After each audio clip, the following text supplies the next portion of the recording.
let's go make this precious pennant garland. So cute, out of the little ladies fabric. But first, always remember to share this so it was saved to your profile and you can find it when you're looking for it again later. The little ladies fabric is finally here. It's finally here, finally here. So we're making all of the things, and by we, I mean me, you, and the mouse in my pocket. So I got an Accuquilt recently, and I cut out all of these shapes from their pennant die. And I sewed all of them together except for one. Well, actually I did sew it together, but I took it apart so I could show you. So I cut two pieces. I'm gonna put those pretty side to pretty side, and I'm gonna sew all the way around. Straight stitch, 1/4 inch seam, back stitching when you start and when you stop, because my grandma said so.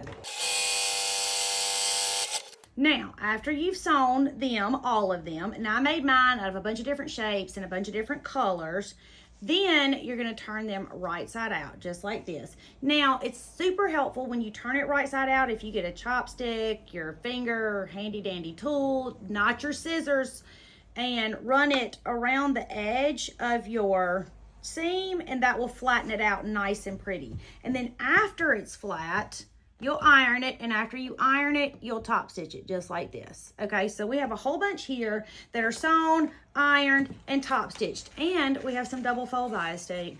Y'all know I love double fold bias tape when it comes to creating anything that is garland-ish because it makes it so easy. So mine is on a roll. I have no idea how many yards are there, but I go through it a lot. I've not used the whole roll yet, but we're working on it.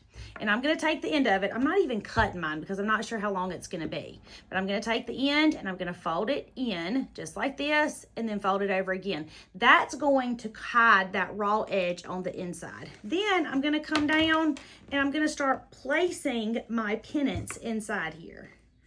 And I'm coming down probably about 18 inches, I would say, to start. If I make it too long, I can cut it off. If I make it too short, it's just too short. And so I'm gonna start placing my pennants in here and clipping them so that I can make sure I have kind of the feel that I want it to be, because it's not going to have a design or any kind of even like pattern, because I'm just using a little bit of all of the scraps of the little ladies that I have from cutting all of your kits. Y'all are amazing. There's 3 different shapes. There's this shape, the triangle shape, and then the rounded bottom one. I'm sure it has some kind of name, but these are the different shapes, and I'm putting them probably about 1 inch apart. And I'm just clipping them in there. No, I'm not. I kind of know what I want. This machine has to have a new needle. It sounds like it's chewing gravel. It should not sound like that. I bent it and I've just been fighting it. Ask me why. Because I didn't want to stop long enough to change it. But it's like clonk, clonk, clonk, clonk, clonk. So if your machine sounds like that, you need a new needle. Now, I was going to put mine in there, but I kind of have talked myself out of it, I think. I think I'm just going to lay them out like I want them to look, and then I'm going to pile them up and then just pick them up as it gets to me. Okay. So I've laid mine in the order that I desire them to be in. And I'm gonna start at this end. Remember, we folded our bias tape down, folded it in. I'm just gonna start stitching right here. And when I get to the first one, I'm just gonna stop and slide it into my bias tape and then keep sewing. Now I am gonna sew this closer to the edge. I'm gonna sew it like a top stitch, about 1/8 of an inch, but only sew as close as you're comfortable. Stitching and back stitching when you start and when you stop, because my grandma said so. If you have an Accuquilt, this pennant die is kind of incredible. If you don't have an Accuquilt, you can still cut out your pennants.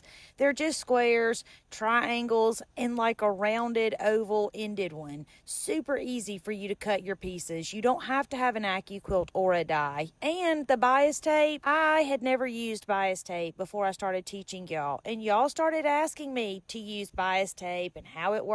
Well, I didn't know, so you know what? I had to figure it out, and now I'm basically the bias tape queen. Now, look at how cute this is. This would be adorable for a high chair banner, birthday party. Would be super precious if you put a name on it, or if you did shapes like ghosts or turkeys or Christmas trees and ornaments. So cute, so cute, so cute. I'm super in love with my pennant garland. Do you think if I had just used one shape, it would be cuter? I don't think so. I think the different shapes and the different fabrics make it kind of whimsical. And you know, that's what we're going for around here. I can't wait to see the ones you make. My name is Tammy. I'm your favorite sewing teacher, and I would love for you to come sew with me.